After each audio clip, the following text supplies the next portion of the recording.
everyone. This video is going to be going over some of our slope review questions.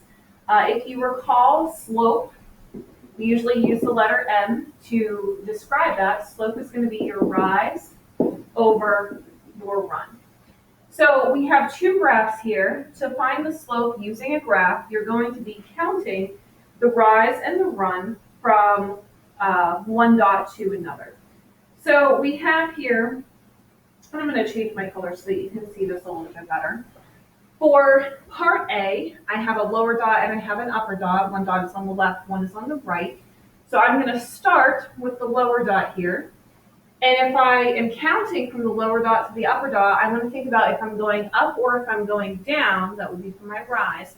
And if I'm going to the left or to the right, or to the left or to the right.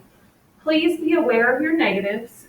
Be conscious of what they are because the negatives do matter whenever you're doing this type of question. So from this left dot to go to the right dot, I'm going to be rising 1, 2, 3, 4. So that would give me a positive rise of 4. My run is to the right. So again, the positive direction for the run, 1, 2, and 3, which gives me a slope of positive 4 over 3.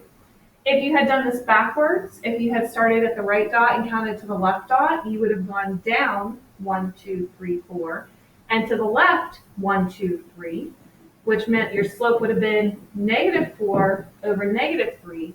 Well, if you divide two negatives, that still gives you a positive answer, a positive slope there. So it doesn't matter which dot you start with as long as you keep in mind what your positives and negatives are. So for part B, we are looking at an additional graph. Again, I have a left dot and a right dot, and I'm going to be starting at this left dot here.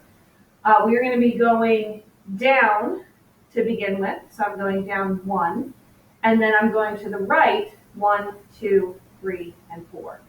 So my rise, which is actually a fall, is going to be negative 1, and then I'm going 4 to the right, so again the positive direction, so that would give me a slope of negative 1, 4. One thing to keep in mind whenever you're naming the slope from a graph, because it's very easy to make a mistake with your sign, is what is the overall nature of your line. If we look here at A, as we go from the left to the right, my line is actually rising because the right-hand side is higher than the left-hand side. So this is an increasing line. Increasing lines are going to have a positive slope. So that's one way you can just look at the line, double check your answer, and make sure it makes sense. For part B, if I look from left to right, this line is going down, it's falling, which means it should be a negative slope. So I did get a negative answer. That's just one way to double check yourself and make sure that everything makes sense. I will be continuing with another video with some other ways to find slope, including with 2 points and from an equation. So make sure you check over those as well.